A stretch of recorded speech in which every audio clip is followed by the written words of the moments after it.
So hello everybody and welcome to today's OpenONU Go call. Thanks for joining. As usual, the call is public and recorded. Will be shared live on YouTube, so please be mindful of the comments you make and the information you share. First up, a reminder, code freeze is in about 3 weeks, 17 days. The release is supposed to be December 17th. So please keep this in mind whenever you commit to some stories or things like that.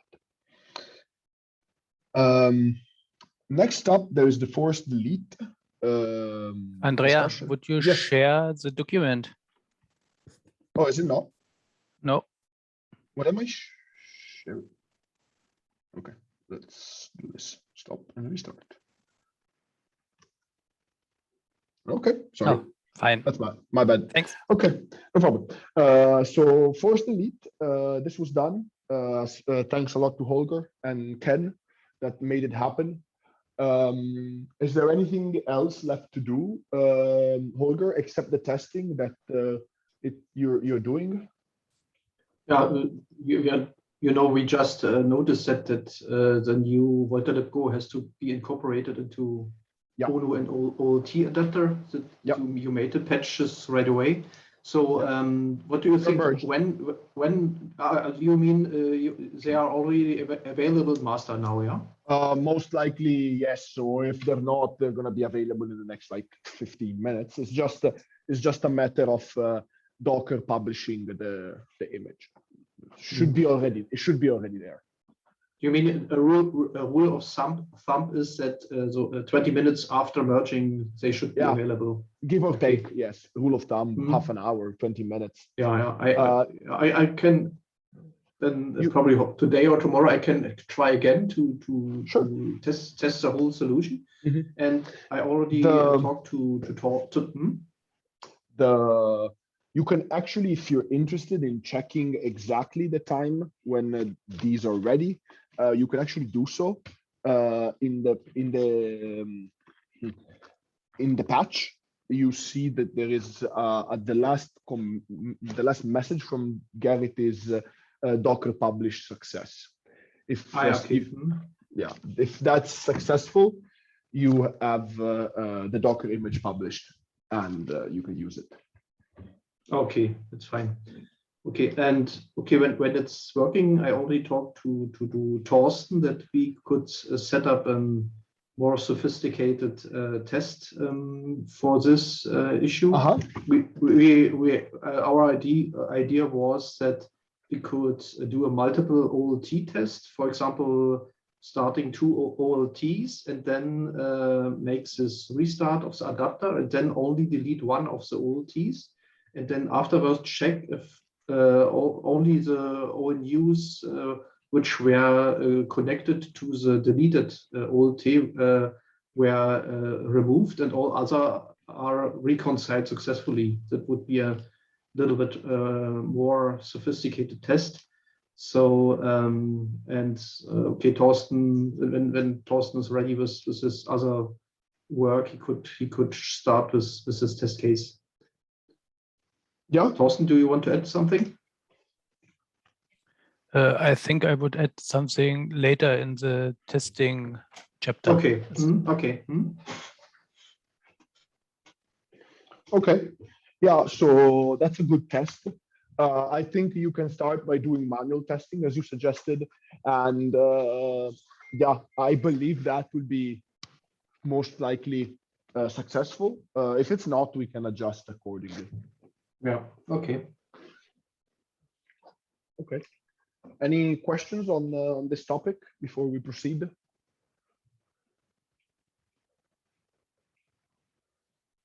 No? Okay, then there is another topic that came up today from a patch that me and Holger, we started discussing on it and we said, let's take the discussion to the OpenONU Go call. So the discussion is really that we have there was a patch from Holger that was effectively giving a successful response to a deletion happening against a non-existing device handler. Okay, well, this is only in deletion case, obviously. and we are saying let's reply success if this is successful.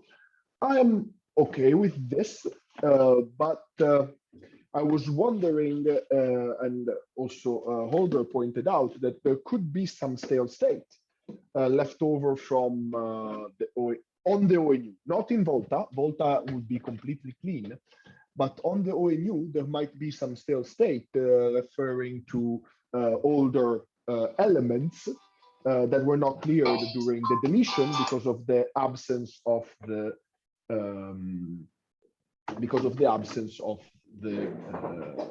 manager. So what Holger suggested is that we could possibly perform as the last step of an ONU deletion, like a properly done ONU deletion, a MIB reset call.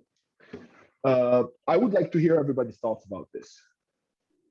Actually, the problem is that we do not know the exact timing behavior. Could you do you know by heart if the communication path would still be available to reach this ONU? Or I believe that up until we do a successful reply to the OLT adapter, I believe we have the communication channel open, but that has to be verified because the OpenOLT might cut it before. So that's something we need to verify with Girish. Okay. And what would be the behavior or the reaction of the OLT up in this delete device? Will the OLT adapter keep this ONU in reset state, or will it release it immediately? Do you know? No, I don't. Yeah. It's because I also discussed this with Michael, and we also ask ourselves if there is a command on the other side. We have on the one side we have this delete ONU command, but we do not have something like a create ONU. You know, that is always done by some external action. The create ONU is always done via the OMCI indication. Yeah, you know. So that is how we create the ONU. We just need to figure out if there is information that is kept in the OLT adapter. I don't believe so. I believe the ONU is completely cleaned out of the OLT adapter when we delete it from the system. But again, we need to confirm this with Girish. Mm-hmm. Okay. Then depending on this clarification with Girish, we can decide whether we introduce a MIB reset or not, right? Yeah. So my question is, right now, the behavior is that we are waiting for the ONU to go away from the system. We delete the TCD stuff, etc., before reporting a successful deletion to the core, right? Yeah. Okay. So the question is, if we do a MIB reset, that might take some time to go to the ONU and all of that. Would that amount of time affect the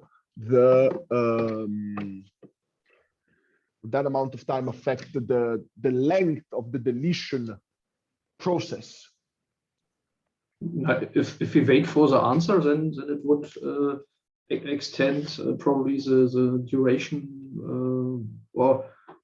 by this amount of time. But we could also do this MIB reset at the beginning of the command execution, probably, and then to save some time. I don't know what Michael. What is your opinion about this? If we introduce an MIB reset during the delete device, what would you say? Just from the feeling, I would keep it the same way that we do with the soft reboot. Also there we had the decision to wait for the response from the ONU, for the reboot response. And I would recommend to do it symmetrically. Yeah. Okay, but what Also about for the system to have the information that the ONU really accepted the resetting of the web data. But you agree that we could probably save some time if we would immediately after receiving the delete device RPC, we would issue the MIP reset and then starting doing all the other tasks for cleaning up the local and KV store data, right? Or would you recommend to do it as a last command?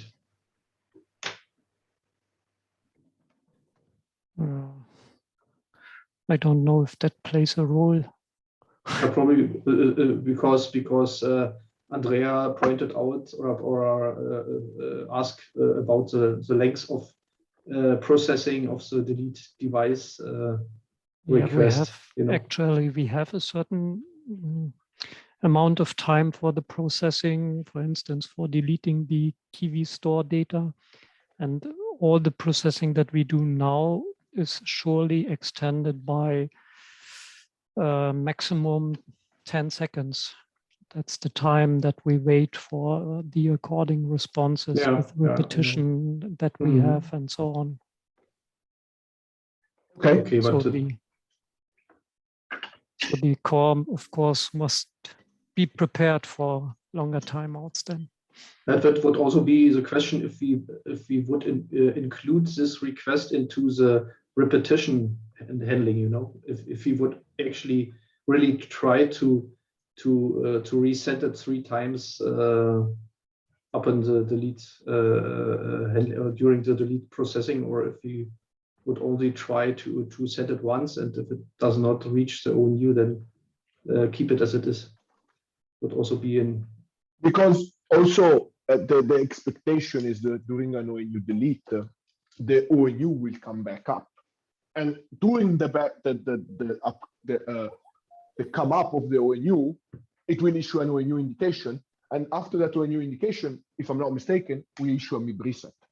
Yeah, exactly. And it is only for this MIB reset during delete device would also only be for the time between deletion and new initialization, right? Mm-hmm. Yeah, so this is really ultra protection, I guess.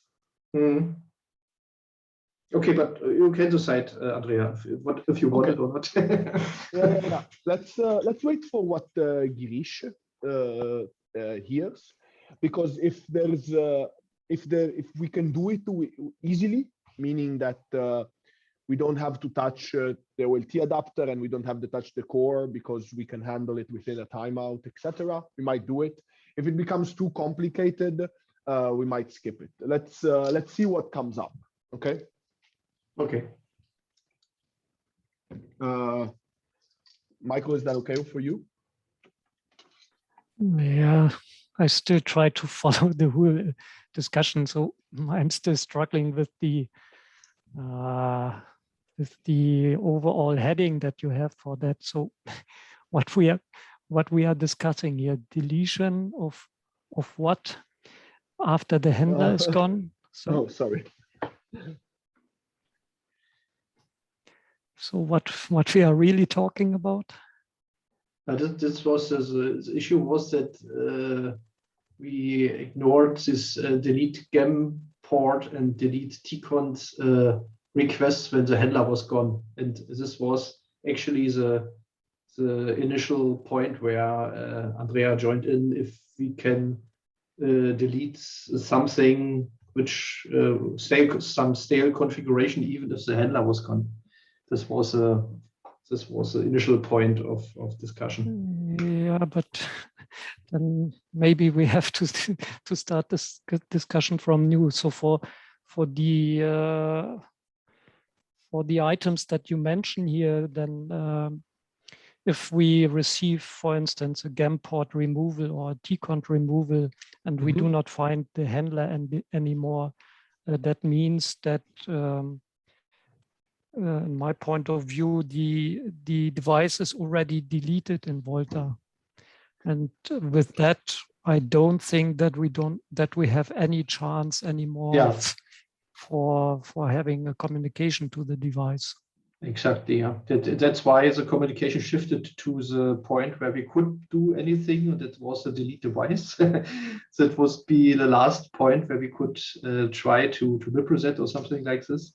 So okay, so that was the point, is really that we receive a delete device in a state where we know that there's still some config data on the ONU device. So for that way example, yes. around. Yes, Okay. yes, exactly. And if we would do a represent up on the delete device, then it would not be worth thinking about doing something with a delete tcount or delete gem port after the handler was gone, or after the delete device was done. Then we would not have anything to be cleaned up. Yeah. Yeah, okay. You don't seem convinced, Michael. Really, the question is really, when we receive the delete device, yeah, then I really recommend the discussion with Irish. I would expect an according system reaction to the delete device on the OLT side, so that the device is also not present anymore in the OLT adapter and on the OLT itself. So I would expect in this case, we can also not communicate to the device anymore. Yeah. But if OLT adapter and also the OLT have no knowledge about this deletion, then of course we can try to send the SMIP reset to make a full removal of all data, and then I would also recommend, of course, to do it first, because the other processing that follows might already remove some data that we need. For instance, the device handler data itself that we need for the processing. Exactly. And yeah, but then all the other statements are still true, that we have this, possibly we have this delay for the delete response to RW core, and RW core must be able to live with this delay and things like that. Yeah, Andreas, still for me, it's not really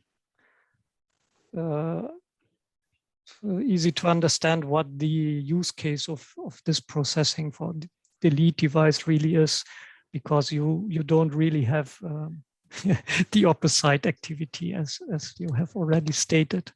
So what happens if you delete a device, and when is the time that this device can come up in the system again, by which activity? So that's really not clear to me. If you delete the device, and we're working on this with Hardik, and I might bring it up at TST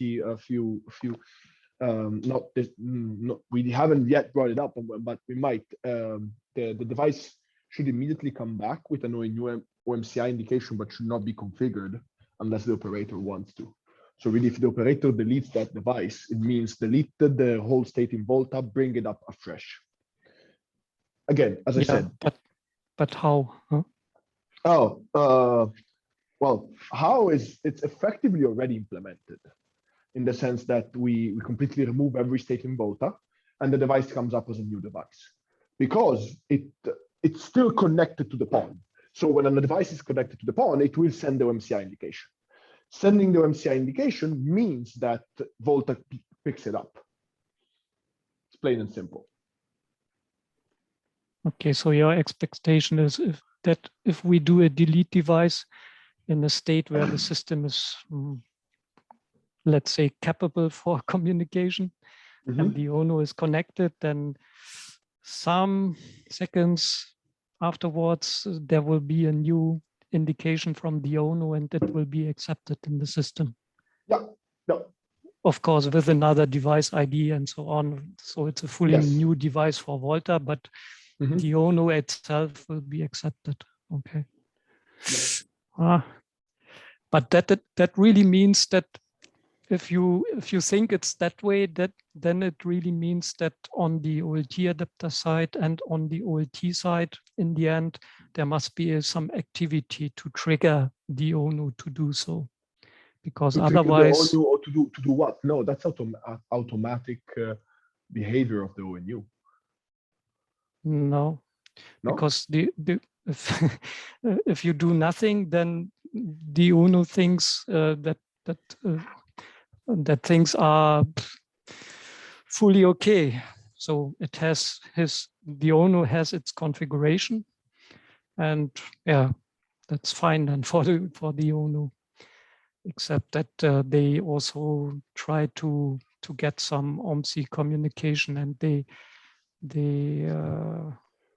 find out that they cannot communicate to the system anymore. But yeah, that's something that I would not really assume. So I would think they are just fine with the state they have, and they are, so the user can still transport data on it unless we do the map reset.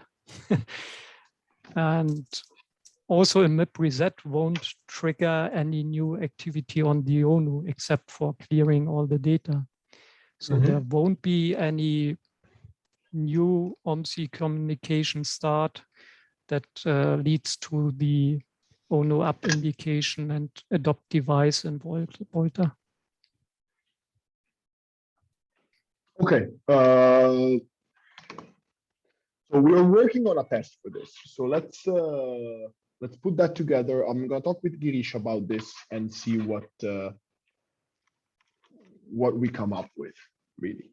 And then we make an assessment of what needs to be changed, if anything needs to be changed, because the coming back up of a deleted ONU is important, because otherwise there's no way it comes back after the delete. It's completely gone forever. Yeah, for me at the moment, that only makes some sense in the use case where you delete the complete OLT, so delete OLT device, and afterwards, if you want to get rid of some resources in Volta that still might be there, then you could still do a delete device.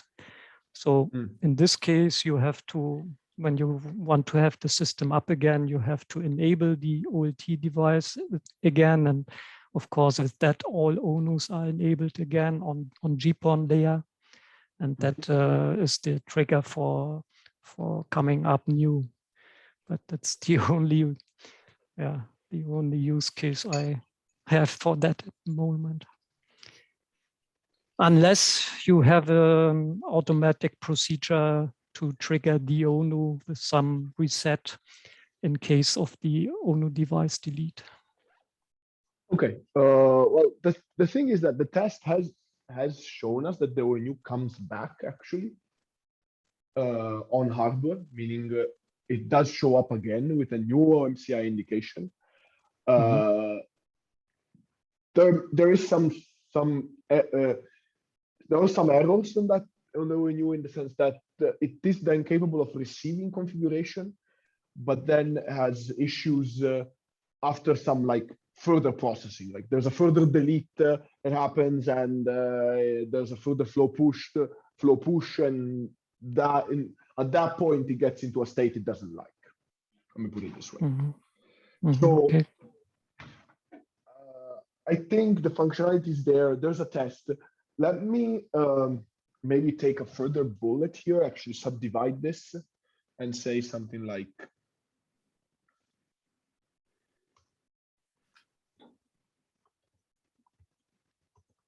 and let's keep it for next week. And I'm gonna also invite Hardik and Girish here, and we make an assessment of exactly the things that are happening. Okay. Yep, if you guys are interested, the test that Hardik is working on, and you can see is where is it?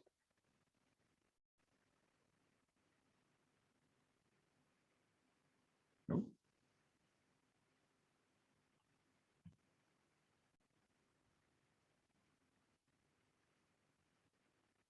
Oh, there it is. This one.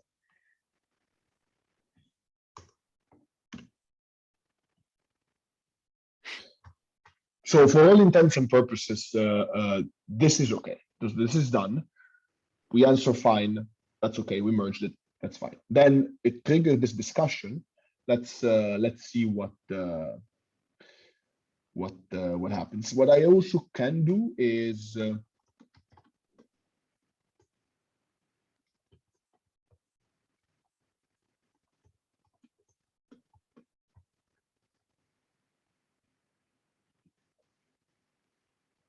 reach out to the DT guys and see what they think of this. Okay. Yeah, fine. Okay, good. So the next topic is the relaxed ME check. There's a BBSIM extension post 2.9. Is there a Jira for this? Michael?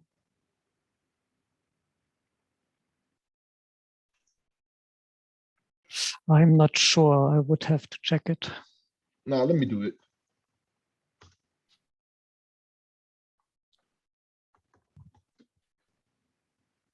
Okay. This one, Holger, you said we said that you were debating if to backport it. Should we do that or not? No, I've done this. It is. Oh, I think okay. it's also. I don't know if it is already merged. I have to have a look.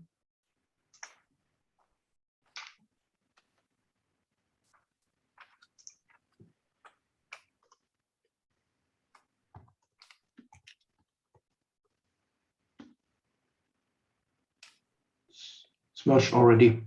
Okay. I might need to release the charts. I might do that. I need to do that because there's another 2.8 fix coming in. So Yeah. okay. New version is 1.3.15 now. Yeah. So on the software update, Himan has a patch to deliver the CRC check in BBSIM. So that is done as well, which is good. It checks if the CRC is there. The patch is up. If you guys have the time, just take a look at it. It's pretty straightforward. I don't expect anything crazy to come out of it. I've done some manual testing of it and it works. If there is something more that you would like to do, just drop a ping to Imani and see if she can do it or not.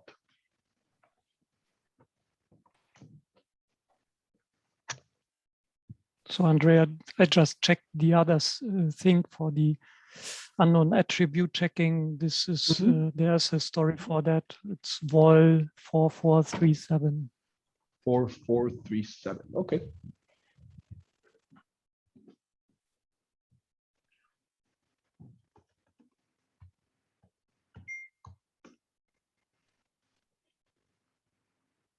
Okay, then we can do this because there's a Jira for it. So okay. Concerning software update, ONU software upgrade.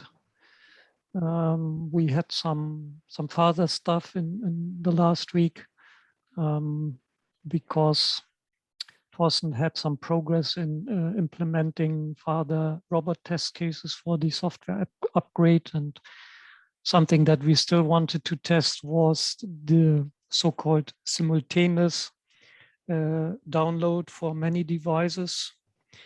And during the integration or implementation of this test, Thorsten already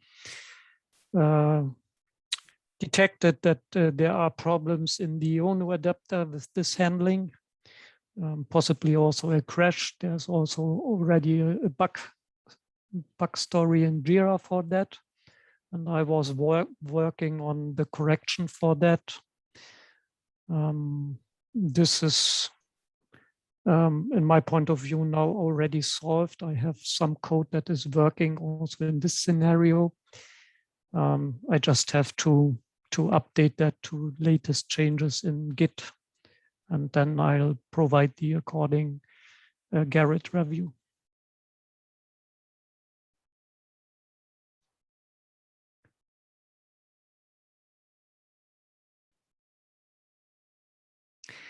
The question here is perhaps a little bit open, what we do with release 2.8, because we certainly have the same problem in release 2.8.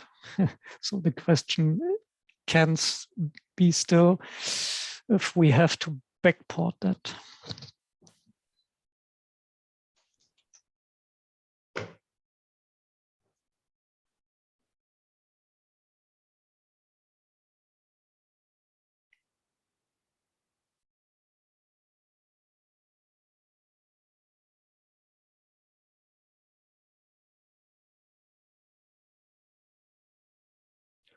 Andrea, you are saying something, you are not to hear anymore.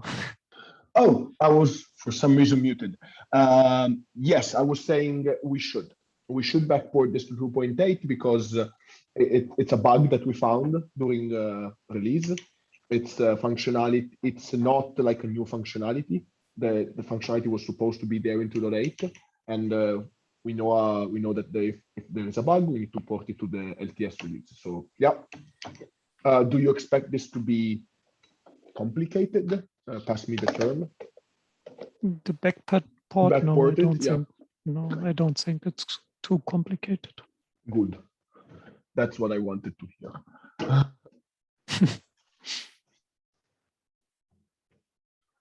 Okay.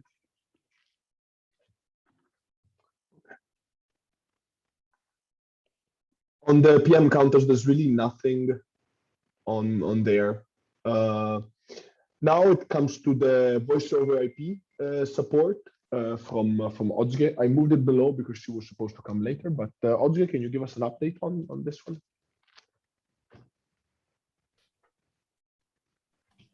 Oh, yeah.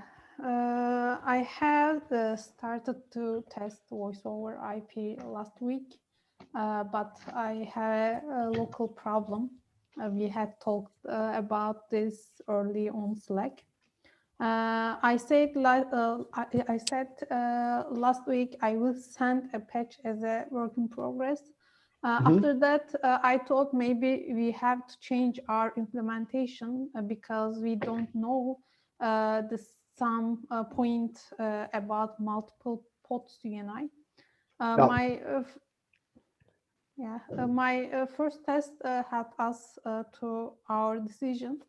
Also, I am not sure about I can finish a voice over IP test until the code freeze time. Mm-hmm. It will take a long time. Mm-hmm.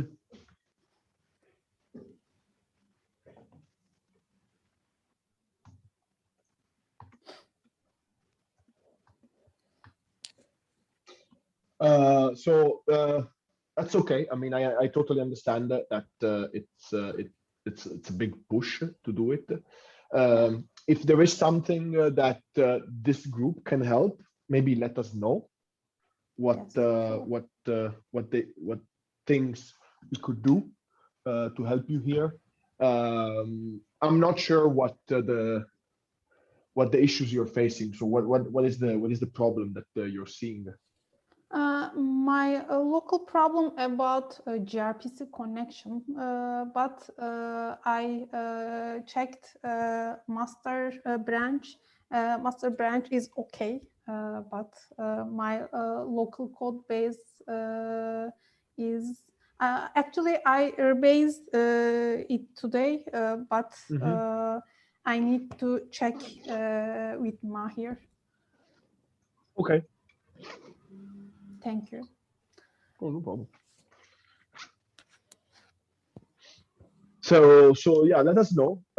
Even if there is something else on this that we can help with, if there is something that we can help to get this feature merged, I would be happy to do it.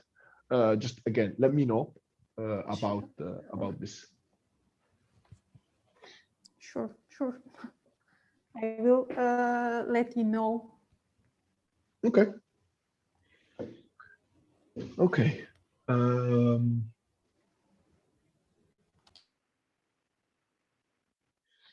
Okay, as this was from Matteo. Have you guys?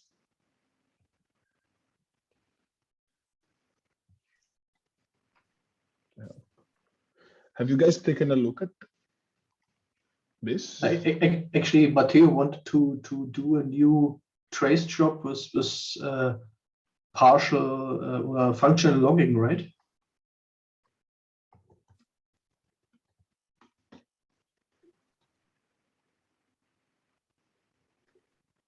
Yeah. So let's see what he says about this topic. I'm not sure. Let's see. As I said, let's see what he says. Okay. Okay. So next up is testing. Holger, do you want to give us some updates over there? You mean Thorsten, you mean? Yeah. Sorry. Thorsten. Yes. No problem. You can be called Holger. Sorry, guys. It's always a long day. Yeah. Go ahead. Yes, okay. Software upgrade tests. We already talked about the BBSIM correction. If it will be merged, then I have to adapt the already finished test cases accordingly. But I think it's not too much work. It's already prepared, and so it will be a small patch. Then the next topic, the new test cases are ready, already merged, and hopefully run successfully tomorrow morning in the pipeline. The simultaneous download test case we also already talked about. If the patch by Michael is merged, then I will make the CI pipeline. For this test case, I need a new one, or I have to do some adaptations in the already existing by Hardik. I think it's a day job, and then it will be run. After all of these things, we should talk about what or which test cases we will backporting to 2.8. This should be decided next week. I don't know when. From my point of view, I think we should take all, but maybe one or two are not so important. I don't know. We can discuss about later. Yeah. And yeah, go ahead. Yes. And the reconcile test, I call it here, reconcile test is the one Holger mentioned before. It's when the OLT delete after adapter restart. I make some thoughts about this, and as it's not so easy, but I hope I will get a useful test case for it, which will work as for both cases, for a single ONU as well as for multiple OLTs, multiple ONUs, so that it will be run in both pipelines. But I'm not sure at the moment. But that's my intention to make it so. Okay. Yes, that's all from my side, I think. I think this is good. I don't expect anything major from a testing perspective to happen before the release. There's only maybe one thing that we might do, which is we might include an IPv6 test. That is, again, yet undecided. We're not sure we're going to do it, but there is a possibility that we will include this IPv6 test for HSIA. HSIA Deutsche Telekom, not any other workflow. So that's something to keep in mind. Maybe Hardik will discuss it with you if we bring up the discussion. Not a key thing, but just something to keep in mind that we might introduce an IPv6 test. That's about it. Okay. But it's not mentioned here. I can't see it. No, Right. it's not mentioned. It's not mentioned here because I would hope that you will have nothing to do with it. Mhm. Okay. If that is not the case, then we might need to involve you, but that's another story. If everything goes right, we will not have to involve you, and everything will be good. Okay. Okay, so those were all the topics that I had for today's meeting. Is there anything else that you guys want to talk about? Is anything else that needs to be discussed?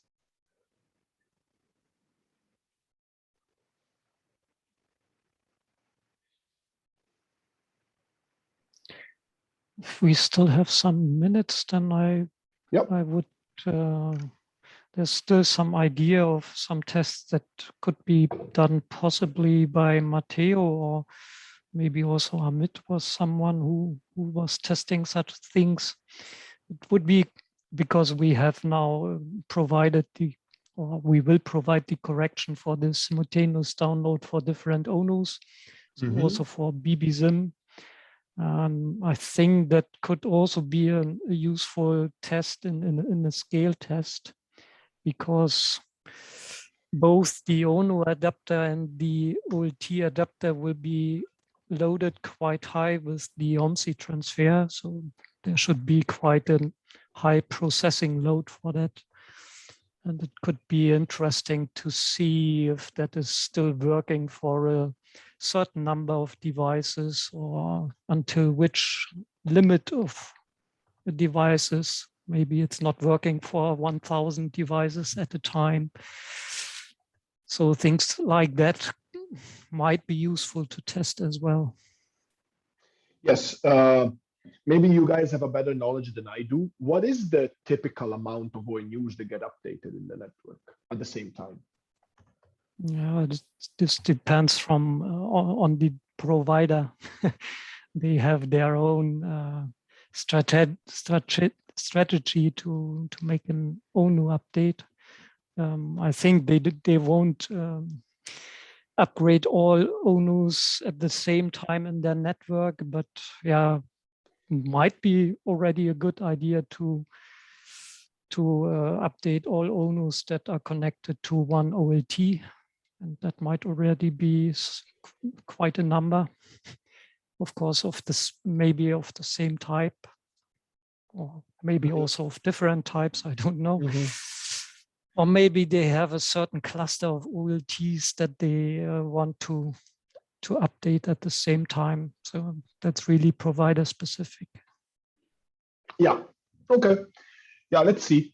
Let me ping both the Deutsche Telekom and Turk Telekom about this and hear what they think. What's the number, I guess, and see from them what is the expected amount.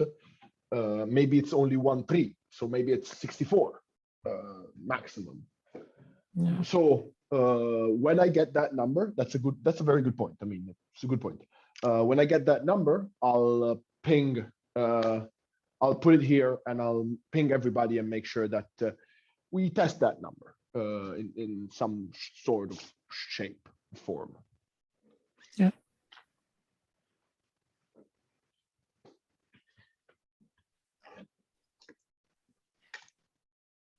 Okay. It was a good point, Michael. Thanks. I didn't think of this, but thanks. It was a good point.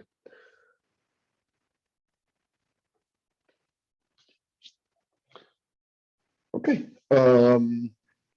Anything else that anybody wants to bring up for today's meeting? Just a question. According to the PM counters, a little bit above, there was a remark that BBSIM delivers countered are random counters. Yes. I know this because I made a long time before some tests, and did I understand it correct that it will be changed to not random? counters or? There is a Jira for it. Nobody's working on it. The current extension to BBSim was the CRC image.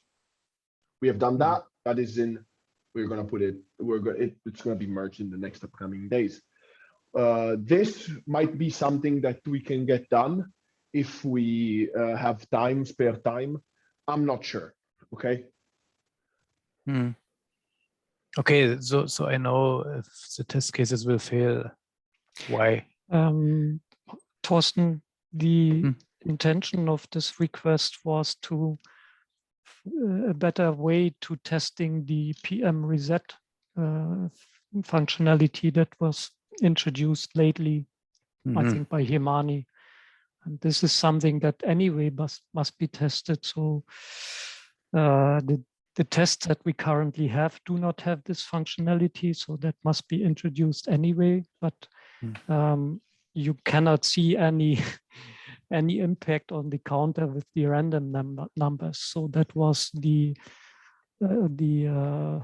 fact that why we set up this request to deliver perhaps some numbers that are summed up for each request, so that they are determined, and then that can be better used to really test the PM reset functionality. I did not understand if Girish and Himani are also wanting to work on the robot test case itself. That was not no, the robot test case definitely not. Well, definitely not. I mean, it's not going to be Girish or Himani. If it's going to be somebody, that might be Hardik, but he has already a lot on his plate, so I don't think he will do it because of the current state of the work that he has a lot of other work that he needs to do. So I don't think he will work on this test. Yeah. Anyway, I would think that the PM robot tests were from Thorsten, so he would also be the best person to make the necessary extensions for that, I would guess, if he has time to do so. Yeah. So but the first step is actually have the BBSim implementation, and that's not ready yet. So let's start with that, and then we can proceed. I think so if there would be time, then Thorsten could already prepare something for that, because he he must of course get familiar with the way on how to reset the counters and things like that. So if there's time, he can also deal with that already. Yes. Yeah, I understand. Thank you.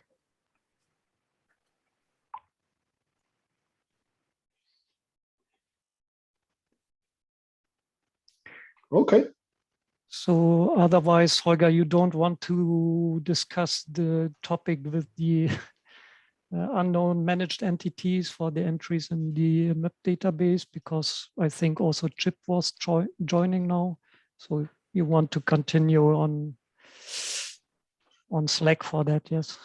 Yeah, probably the topic is not discussed completely, but Chip,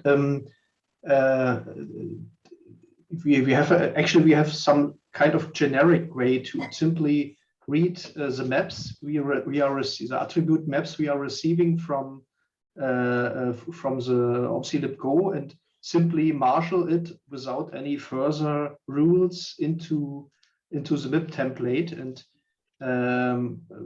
what would you recommend? Would you recommend to parse first the complete map again and search for multi-byte attributes and handle them accordingly to change them into a readable representation, or what would be your suggestion how to deal with generation of a template? Yeah, in the generation of the template, what you could do is look for when you get the managed entity, go through the attribute definition map, and if the attribute type is like string attribute, or there's a couple of like octet string, a few of those others. Those are all actually always stored in byte arrays, and also the multi-byte one is for values that don't align up to integral type. I would search for those, and I would suggest storing those off as like base 64 strings. So that would probably be the easiest, because if you look at some of the ME definitions, you'll see that they basically use 64 byte, or I'm sorry, base 64 strings, and they do a toString function to save it. So that makes a very easy human readable representation as you store it off in the mid template, and it's not too hard to hand convert those back and forth if someone actually needs to see what those values are. But wouldn't it be possible that you already get them in this format by the get attribute value map function? Because yeah, the get attribute value map actually pulls that out as it actually returns just the map where you have a string for the key and an interface for the value. And that interface for the value for multi-byte strings will always be a byte array. So in some places, it might be smart enough. I mean, so in the actual thing, what you get decoded off the net from a MIB upload that you might want to be storing off, that's going to be in byte array format to start with. So it's probably better to store that as a base 64 string, because the other way to store it would be, of course, an array of bytes, which is very you can store that in JSON easily, because it's just an array of integer bytes, but that's very hard to read. But you recommend that this parsing is done afterwards, after we received the values. You can't do it for us, right? No, I mean, I don't really think that's a function of the library to provide a way to store it. The library is mostly interested in encode and decode. And while we've had helper functions, having it, it's very easy for the user to manipulate the data on however they want to use it. I don't know if that's really that could maybe in the future be a function of the library, but it's easier for the application to manipulate and store the data however it wants. And do we have to have the knowledge about the type of the parameter, or is it a generic way to identify multi-byte attributes? Well, when you have an attribute, when you have the attribute value map, you've probably also you basically have the managed entity definition, and you can ask the managed entity definition to provide the attribute definitions, and from that point you can say, okay, attribute number 6, you can ask the attribute definition map, about its metadata. Okay. So, okay, then we need some more pre-processing then before storing it. For all the others, the background is because I wanted to store the unknown attributes and class IDs within the MIB template, which was not done yet. I recognize that some strings are not printed in a readable form in the MIB templates. We haven't had any problems with it at the moment, because we're only accessing the numeric values currently from the MIB template. So, but I would like to change this, that also the strings coming with a MIB upload cycle should be printed in a readable form in the MIB template. This is the background. Yeah, actually storing unknown, if there's like vendor supported managed entities out there or unknown attributes, actually the vendor MEs are the difficult ones, because using the baseline format when you do a MIB upload, it may encode one or more attributes, in that response, the MIB upload next response, and you have no idea. If you get more than one attribute, you have no idea how big it is. And then even with the baseline format, if you get just one attribute, the baseline is always a fixed length. So it's whatever the 29 bytes or 35 bytes, I'm not sure. I can't remember exactly what the maximum size is. So, just in the MIB upload, you can't really figure out what each individual attribute would be. You'd have to do individual gets, and then you would have to store the entire value, which is difficult. If you were using the extended message set, you could get the attributes one by one, and you at least know exactly how big they are.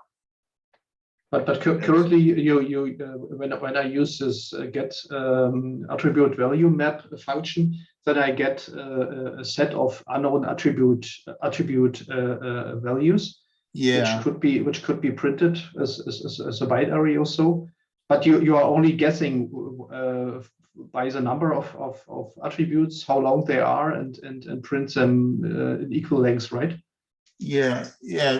Vendor supported MEs are very, very, very, very difficult to support. So since we actually can't operate on them, I would probably not store them off in a MIB template to start with,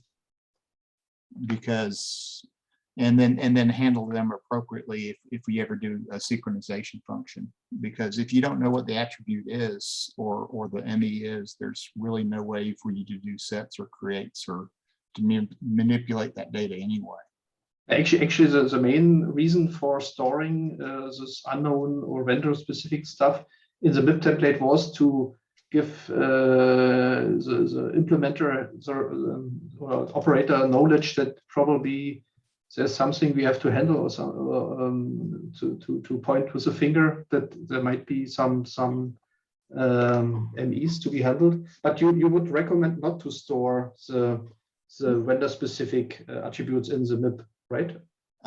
Yeah, or you could store it and just give it like the attribute value 1 and put a text string saying unable to decode vendor specific. So you could store it in the template with a very human readable message saying I can't decode this, or Probably only storing the class ID and the entity ID, and then saying we can't decode the attribute, something like that. Yes, something that would be easily to recognize. You say maybe, or just store the attribute as unknown vendor attribute 1, or just something that would be easy to pick up as a vendor. I'm sorry, as an operator, to see if further definition is needed. But what do you say about the not yet considered standard classes or MEs, the unsupported ones? Should we store the attributes or not? I would probably not store the attributes. I think you basically get into a maintenance problem if you're storing it. If there was just some way to make it easy for the user to know. I mean, because unless you look at the logs, you can't really get enough information. So your recommendation would be? I mean, if you want to store the undecodable attributes, you could store those, but I would, if you wanted to, I'd do it in a, I guess, a way that's very easy to recognize as it being unsupported. But at least we should store the class ID and the entity ID and to point the finger on this unsupported stuff, right? Yeah, that would help. That would help, but my preference were that we also store the message content, so not the attributes, because we don't know that, of course, but at least the complete hex string that is delivered in the OMSI message behind the attributes. So maybe the attribute mask is itself, these 2 bytes, and then the following data elements as a complete hex string. So that might give someone an idea who is familiar with these unsupported or vendor-specific MEs to decode that if he has the MIP template then. But Chip is already doing that, and he's splitting up this data, this strings into a number of unknown attributes. Yes, this is something that I already did not understand when he was doing that. Something that it would be more simple in my point of view is just to take the complete attribute value hex string and put that into the MIP template without any decoding or trying to decode something there. Yeah, and there's various places to do that. So within a Go packet decode library, at each, I basically treat the OMCI header, the first few bytes as an OMCI layer. And then the following layer is the message type layer. So depending on what you have decoded, you can always ask that layer what its payload was. So Okay. so depending on what you want, you can always get the bytes of that payload or the bytes of the content of that message as a byte array. Yeah, Chip, as you are more familiar with this decoding levels and steps, that would be a good point to continue perhaps also in Slack discussion on some real code examples on how far we have to decode it with the OMSI-lib and how to get this remaining payload from the decoder itself. Yeah, there's actually that code's actually in the unit test. So go to the MIB upload, or it's probably the MIB test MIB upload or MIB upload test.go. And there are actually different steps of it reading the code in and actually checking, validating that, hey, is this unknown payload equal to this value? So you can see where I get the payload just to validate, it aligns the bytes right with what I stuffed. So for pretty much all that capability, you take a look at the unit test. Yeah, okay, we can do that. Yeah, we will do that again, and perhaps there's also already some hint that we can use for the ONU adapter code then. Otherwise, we will come back with more specific questions then on Slack to you. Yeah, and if Matteo or somebody wants to implement something that like in BBSim, there's a lot of that. I write a lot of it that he could pull that out of the unit test code and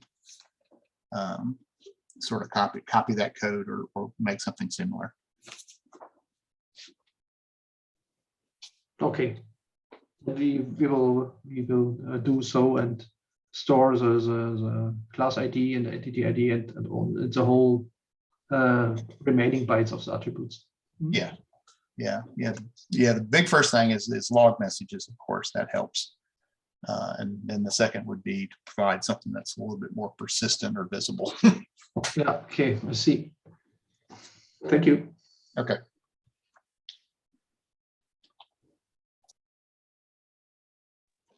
Thanks, guys, for the discussion. That was good. It was a great set of information.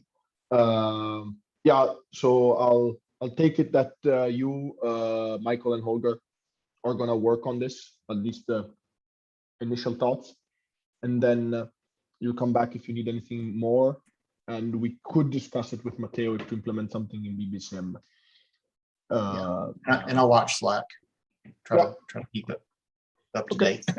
Yeah, it would be good to have some support in BBSIM, because I had to go to the real hardware ONU to get some user specific MEs, and also to see some unsupported MEs. Yeah.